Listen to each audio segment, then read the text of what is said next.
Hello दोस्तों, मैं हूं मनुआनंद शुक्ला। स्वागत करता हूं आप सभी का अपने YouTube channel M A Shukla educational में। क्लास 10th यूपी बोर्ड सामाजिक विज्ञान मोस्ट इम्पॉर्टेंट ऑब्जेक्टिव क्वेश्चंस 2023। दोस्तों, ये टोटल 60 ऑब्जेक्टिव क्वेश्चन है। इससे बाहर आपको एक भी ऑब्जेक्टिव क्वेश्चन पेपर में नहीं मिलेगा। बोर्ड परीक्षा में आपको एक भी इससे बाहर ऑब्जेक्टिव क्वेश्चन नहीं मिलेगा, क्योंकि ये पूरे सामाजिक विज्ञान, इतिहास, नागरिक शास्त्र, भूगोल सब में से ये सारे क्वेश्चन हमने आपको दिए हैं। तो चलिए देखते हैं पहला क्वेश्चन क्या है।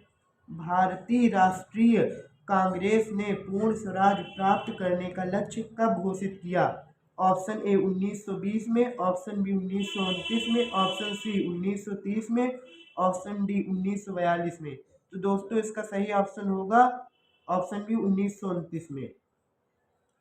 दूसरा क्वेश्चन, सविनय अवज्ञा आंदोलन कब चलाया गया? ए 1920 में, बी 1927 में, सी 1930 में, डी 1935 में। दोस्तों, इसका सही ऑप्शन होगा ऑप्शन सी 1930 में। क्वेश्चन नंबर 3, करो या मरो का नारा किसका था?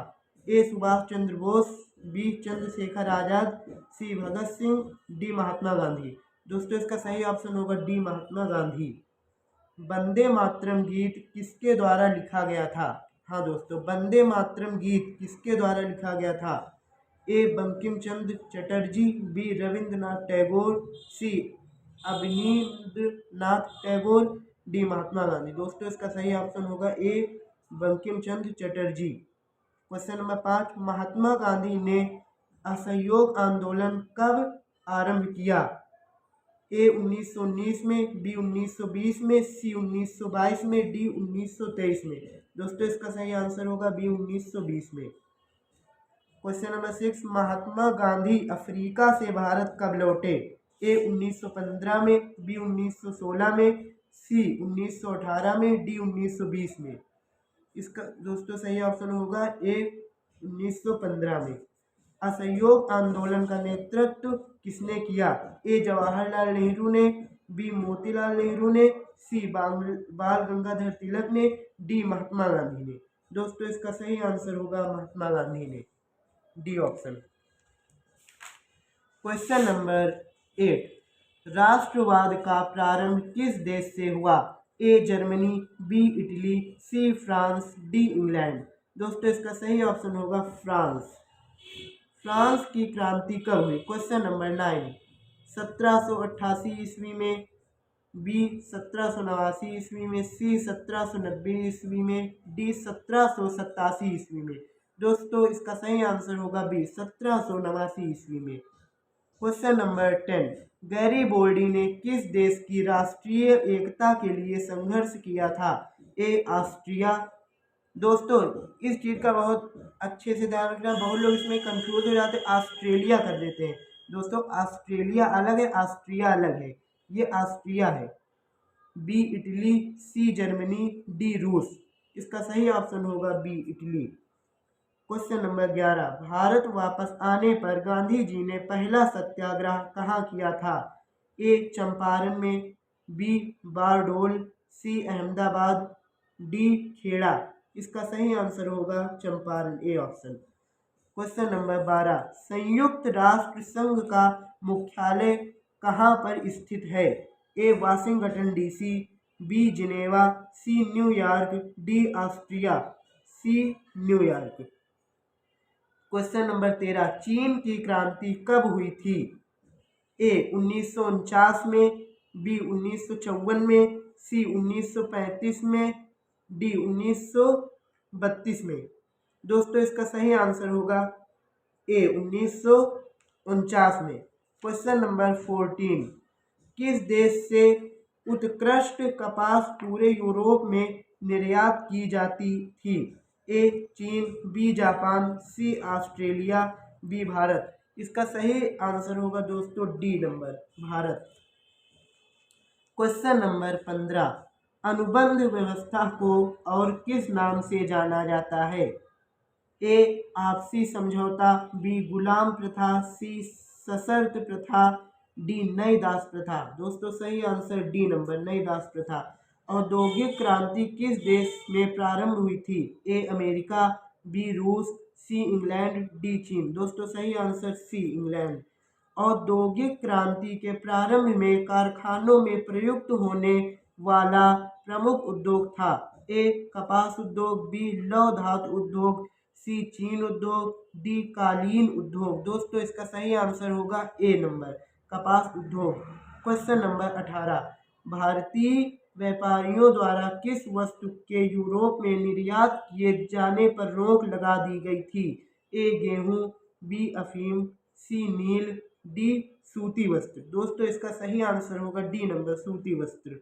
19, मुद्रण की सबसे पहले तकनीक कहाँ विकसित थी? हाँ दोस्तों, मुद्रण की सबसे पहले तकनीक कहाँ विकसित थी?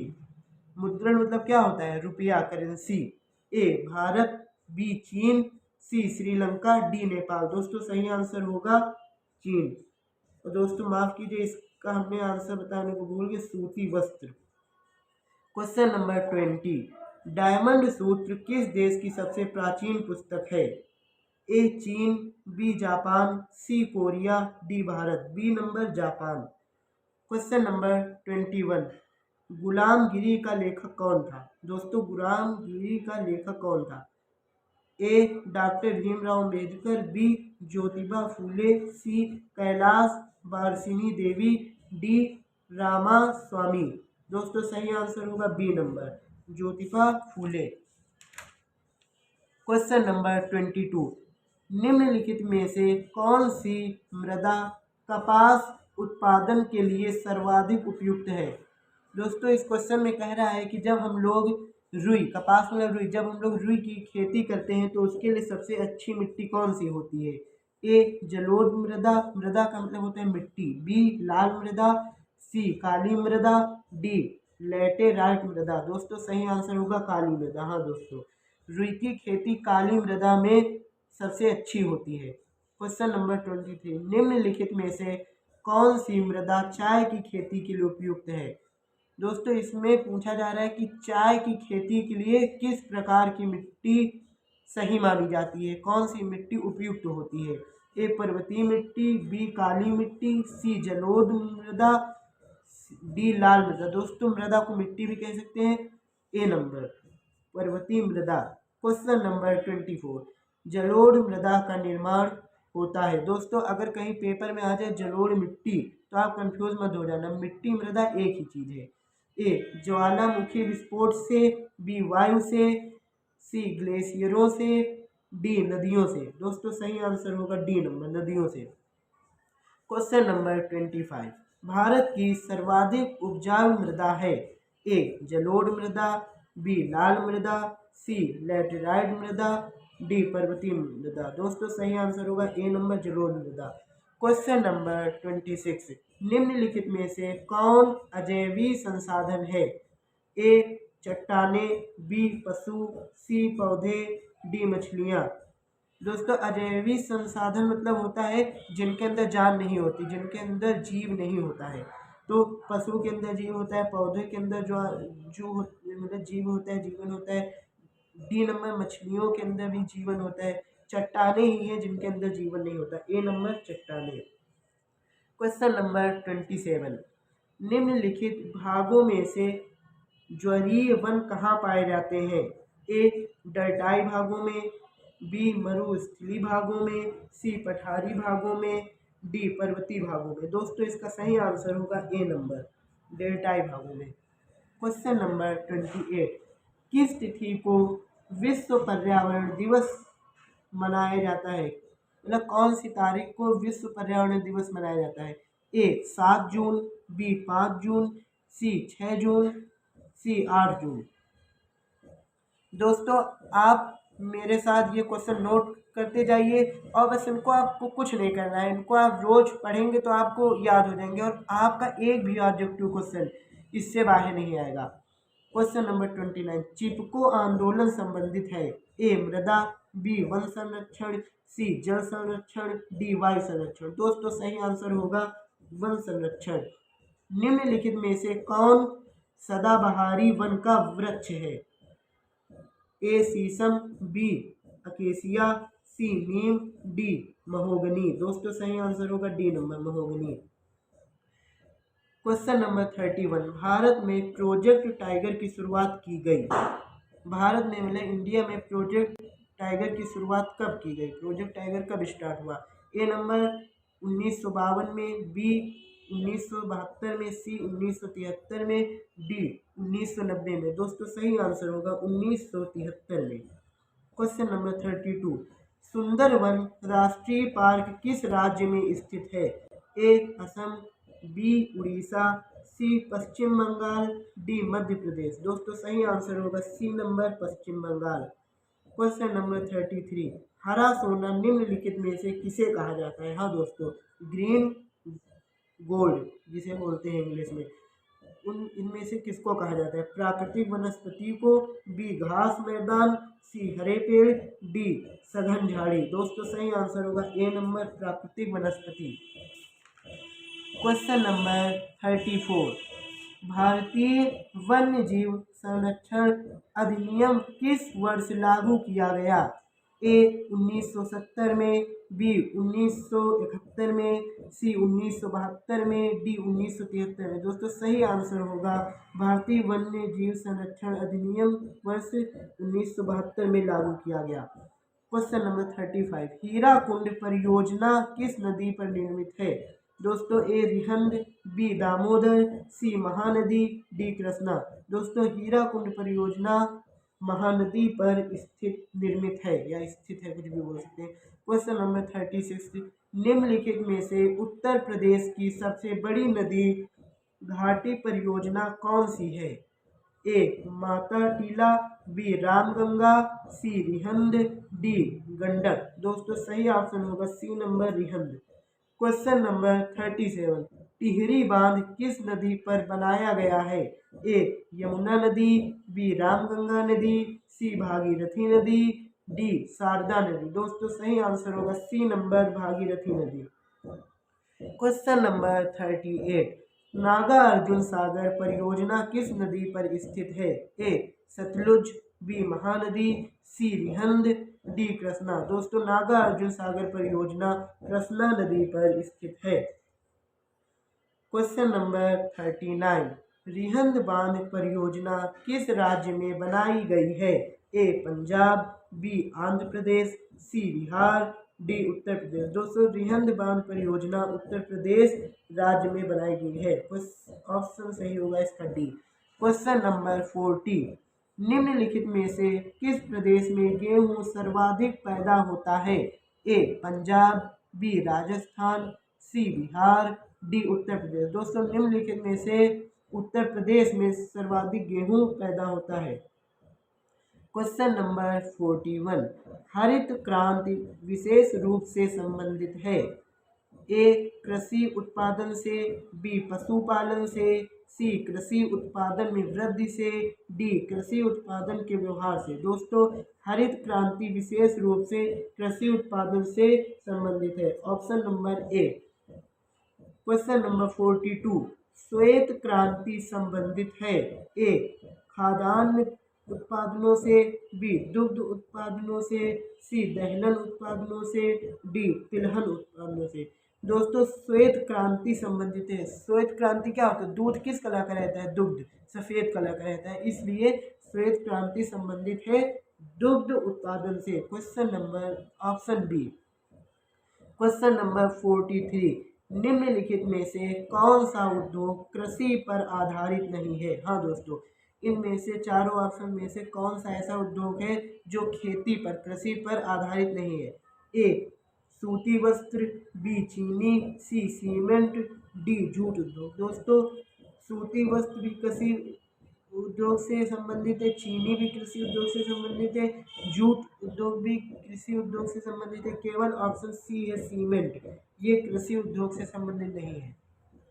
क्वेश्चन नंबर 44, बॉक्साइट अयस्क है? ए सीसा का, बी तांबा का, ए जस्ता का, डी एल्युमिनियम का। दोस्तों सही आंसर होगा D number aluminium. Question number 45, Kolar संबंधित है? ए कोयला से, बी सोना से, सी अभ्रक से, डी बॉक्साइट से। ऑप्शन सही होगा बी नंबर सोना से। क्वेश्चन नंबर 46, राजीगंज कोयले की खान स्थित है? ए बिहार में, बी पश्चिम बंगाल में, सी झारखंड में, डी उड़ीसा में। ऑप्शन नंबर बी सही होगा, पश्चिम बंगाल में। क्वेश्चन नंबर 47, निम्नलिखित में से कौन सी एक रेशेदार फसल है? ए जूट, बी कॉफी, सी जौ, डी रबर। दोस्तों सही आंसर होगा ए जूट, ये रेशेदार फसल से संबंधित है। क्वेश्चन नंबर 48, निम्नलिखित में से कौन सी रबी की फसल है? ए धान, बी बाजरा, सी गेहूं, डी मक्का। दोस्तों इसका सही आंसर होगा सी नंबर गेहूं। दोस्तों रबी की फसल कौन सी होती है? जो सितंबर अक्टूबर महीने में बोई जाती है और मार्च अप्रैल में काटी जाती है, उन्हें रबी की फसल कहते हैं। और रबी की फसल एक खरीफ की फसल होती है। खरीफ की फसल अप्रैल मई में बोई जाती है और सितंबर अक्टूबर में काटी जाती है। क्वेश्चन नंबर 49, निम्नलिखित में से कौन सा कुटीर उद्योग है? ए हथकरघा, बी सीमेंट, सी कागज, डी लौह इस्पात। ऑप्शन ए हथकरघा। क्वेश्चन नंबर 50, नेपा नगर संबंधित है? ए कागज उद्योग से, बी चीनी उद्योग से, सी सीमेंट उद्योग से, डी ऊनी वस्त्र उद्योग से। ऑप्शन ए नंबर सही हुआ। क्वेश्चन नंबर 51, निम्नलिखित में से किस राज्य में टाटा लौह एवं इस्पात उद्योग स्थापित है? A Bihar, B Madhya Pradesh, C Jharkhand, D Chhattisgarh. दोस्तों सही आंसर होगा C number Jharkhand. Question number 52, निम्नलिखित में से संचार का माध्यम कौन सा है? संचार मतलब इधर उधर की मतलब संचार होना, इधर उधर का पता चलना, यहाँ से उस स्थान का पता चलना, वहाँ से उस स्थान के बारे में पता चलना, एक दूसरे स्थान का पता चलना। ए वायु सेवा, बी रेल सेवा, सी दूरदर्शन, डी जल सेवा। दूरदर्शन टेलीविजन जिसे बोलते हैं, ऑप्शन सी। क्वेश्चन नंबर 53, भारतीय निर्यात व्यापार की वस्तु है? ए खनिज तेल, बी दवाइयाँ, सी कपास, डी चाय। भारतीय निर्यात व्यापार की वस्तु चाय है। क्वेश्चन नंबर 54, निम्नलिखित में से किसका आयात भारत में किया जाता है? ए चाय, बी कॉफी, सी पेट्रोलियम, डी लौह अयस्क। दोस्तों निम्नलिखित में से पेट्रोलियम आयात भारत में किया जाता है, ऑप्शन सी। क्वेश्चन नंबर 55, भारतीय संविधान की 8वीं अनुसूची में कितनी भाषाओं का समावेश है? A 20, B 22, C 24, D 26। Option B 22। Question number 56, निम्नलिखित में से किसमें महिलाओं के लिए आरक्षण सुनिश्चित है? ए विधानसभाओं में, बी लोकसभा में, सी पंचायती राज संस्थाओं, डी राज्यसभा में। दोस्तों ऑप्शन सी पंचायती राज संस्थाओं। क्वेश्चन नंबर 57, काले दस्ताने और बंधी मुट्ठियाँ किसकी प्रतीक हैं? दोस्तों इस क्वेश्चन को इम्पोर्टेंट लगाना है, क्वेश्चन बहुत बार पूछा गया है। अभी 2022 की बोर्ड परीक्षा में ये क्वेश्चन आया था। इसका सही आंसर होगा सी नंबर श्वेत शक्ति से। क्वेश्चन नंबर 58, अमेरिका सामाजिक विभाजन के कारण कौन थे? मतलब अमेरिका सामाजिक विभाजन के कारण कौन थे? ए अमीर और गरीब, बी आधुनिक और रूढ़िवाद, सी श्वेत और अश्वेत, डी इसमें से कोई नहीं, सी नंबर श्वेत और अश्वेत। क्वेश्चन नंबर 59, श्रेणीबद्ध सामाजिक विभाजन का रूप है? ए लैंगिक असमानता, बी लैंगिक समानता, सी स्वतंत्रता, बी उदारता। इसका सही ऑप्शन होगा ए नंबर लैंगिक समानता। क्वेश्चन नंबर 60, कट्टरपंथी महिलाओं ने व्यक्तिगत और पारिवारिक जीवन में किस उद्देश्य से आंदोलन किया? ए समानता, बी स्वतंत्रता, सी अधिकार, डी न्याय। दोस्तों सही आंसर होगा समानता। क्वेश्चन नंबर 61, भारत में शिशु लिंगानुपात प्रति 1000 पुरुषों पर है? ए 940, बी 943, सी 945, डी 946। दोस्तों इसका सही आंसर होगा ए 1940। दोस्तों हमने आपको इस वीडियो में टोटल 61 ऑब्जेक्टिव क्वेश्चन बताए हैं। दोस्तों अगर आप ये 61 ऑब्जेक्टिव क्वेश्चन तैयार कर लेते हैं तो मैं दावे के साथ कह सकता हूँ आपका एक भी क्वेश्चन बोर्ड एग्जाम 2023 में बाहर से नहीं आएगा। अगर दोस्तों वीडियो अच्छी लगी हो तो चैनल को सब्सक्राइब करना, वीडियो को लाइक करना। मिलते हैं ऐसी अगली वीडियो में। धन्यवाद।